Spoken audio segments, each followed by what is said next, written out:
Yo, what's going on, people? Welcome back to Football Therapy with me, your host, yeah, and I do hope you lot are all doing well today. I really do hope that, man. Welcome back to Football Therapy and what is my very echoey studio. That's right, people, I am going to sort out the reverb in here, but for the moment, you're going to have to do with a little bit of echo. Anyway, welcome back to Chelsea News, the daily series here on Football Therapy, where I go across football news in the media, consolidate everything regarding the Blues and present it to you, gang, in one small, manageable package and offer you my opinion, but of course, more importantly, ask for yours in the comment section down below. Today we're going to be talking about a few stories. Obviously, Bayer Leverkusen's season is now officially over. Kai Havertz will begin talks with the club regarding his future, and Chelsea are now the bookmakers' favourites, and a lot of positive noises are coming out regarding the potential signing of Havertz to Chelsea Football Club. We're going to talk about that. We're going to talk about some potential outgoings, the listed players that Chelsea are going to try and get out the door, and for a little bit of fun, I'm going to speculate how much money Chelsea can make for said players. And also, I haven't mentioned it yet, but apparently the second kit has been leaked by footy headlines, the same people who leaked the first kit. Who knows, Chelsea might be playing in this kit tomorrow. I'll be giving you my opinion on it. But before we get into it, just a real quick reminder to prompt you guys to sub if you haven't done so already, and only if you want to, mate, because I upload daily on this platform and you might dig it, so consider doing so.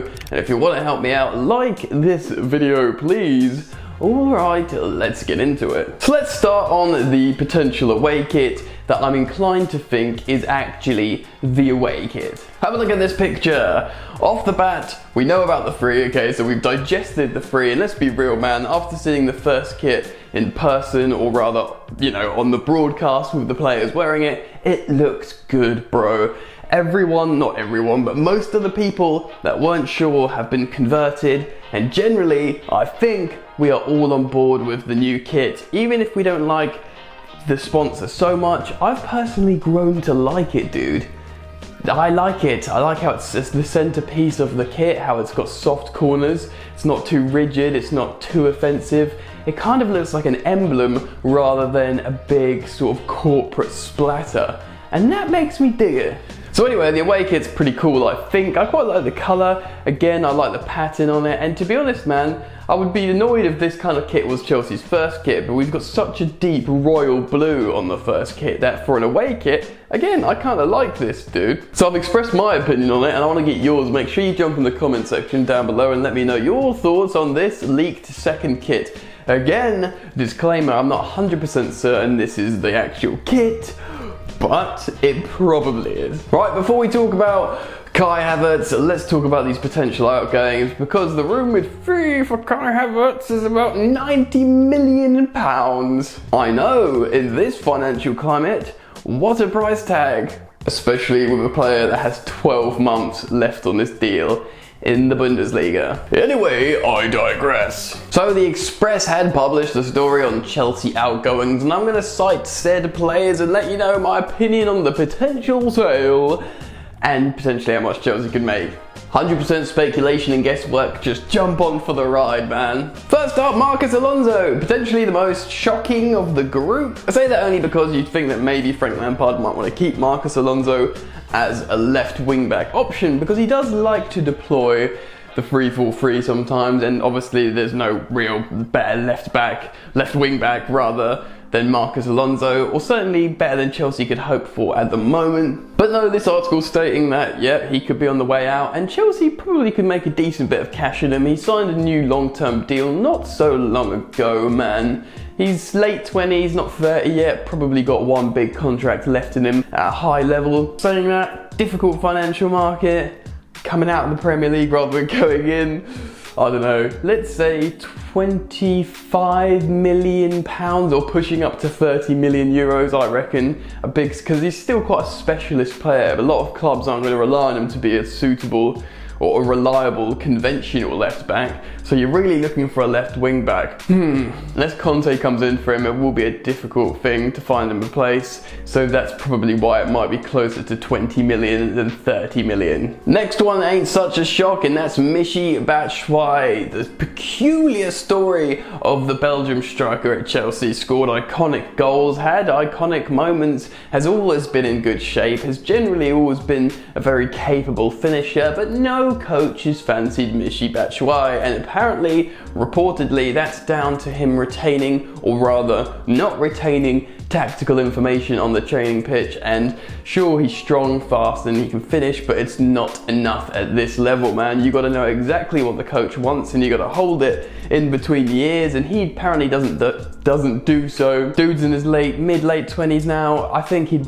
probably, a lot of clubs would have him. And to be honest, man, you put him in the right team, you give him enough minutes, Michy will score goals. Although he will be on his last year of his deal, so, you know, if he had 2 years plus, you'd think 30 million, 35 million, maybe even 40 million. But I think Chelsea are willing to go to 20, maybe even less than 20 million for Michy Batshuayi. If they can get a deal last minute for like 18 million pounds, I think they'll snap it up, personally. We'll see what happens. Ah, yes, this next one. Timo Bakayoko, man. I think actually Bakayoko is still quite a desired player around Europe. He's like a big, imposing midfielder that can put his foot on the ball and play well. Had good moments at Milan. Hey, he had good moments at Chelsea. They didn't last very long. Moments. When I say moments, I mean moments. Chelsea paid, what, 40 million euros for him?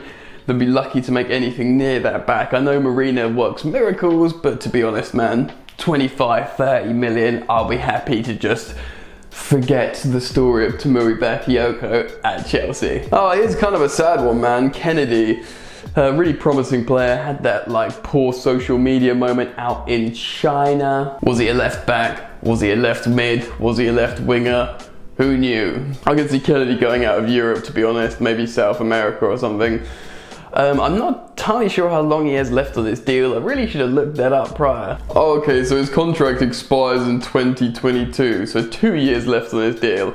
I just looked it up. Alright, Chelsea can make a few quid in him then. I understand how Frank Lampard probably hasn't got him in his plans, especially as there's so many good, versatile Chelsea wingers coming through the system that, I don't know, 10 million euros. You're not going to get much for Kennedy. Next up, Emerson Palmieri. Frank did play him the other day. He didn't set the world alight. He had played very well for Chelsea. He's obviously won the Europa League in the final stretch under Sarri, being the starting left back and finishing third in the Premier League, getting to a final in the Cup and stuff. So he should be rated, Emerson. Chelsea should absolutely make their money back on him, in my opinion. I think he starts for Italy as well at left back. You'll have to correct me on that if I'm wrong. But I see Chelsea, hopefully, when he's in his prime, right? Again, it's that problem of not making a lot of money from players going out of the Premier League, but 25 million, maybe? They'll at least get their money back on him, in my opinion. And finally, Danny Drinkwater. Chelsea are absolutely not getting their money back on Drinkwater. 35 million pounds. Yeah, man, just release him. 5 million, 10 million pounds, Premier League winner. 8 million pounds maybe.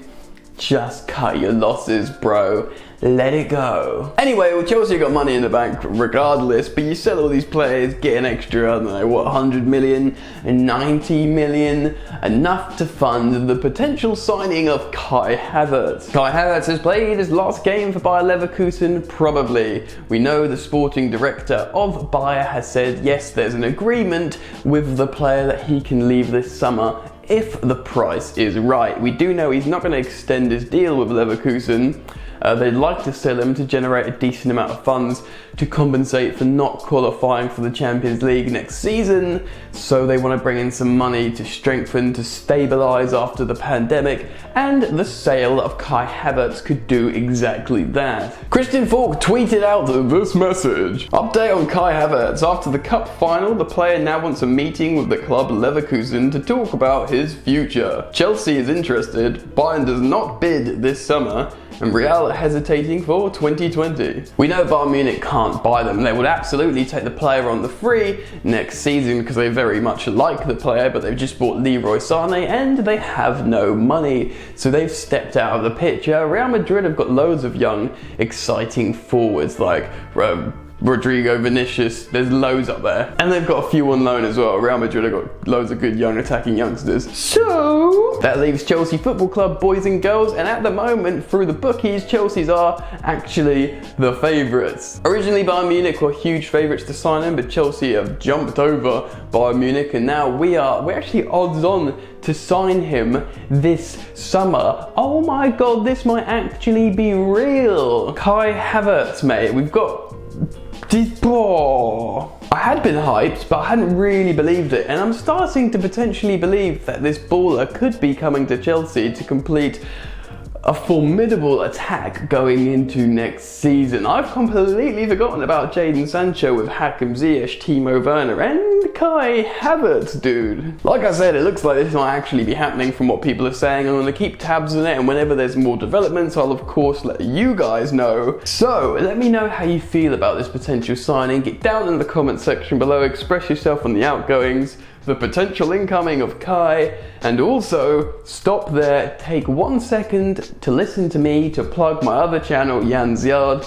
link in top of the description. Content daily. I did an upload yesterday, I'll do one today. Short videos, not regarding football, but me having a bit of fun. You might dig it, so please do go subscribe to Yan's Yard. We've just clocked over 5,000 subscribers and counting. Thank you for your support. I hope you've enjoyed this video too. Drop a like on this if you have. Sub to Football Therapy Brother. Follow me on Instagram at Football Yannick. That's it from me. Enjoy the football, and I'll see you later. You ain't so tough with that bad boy tuck. I'ma get it how I'm living, I'ma walk the walk.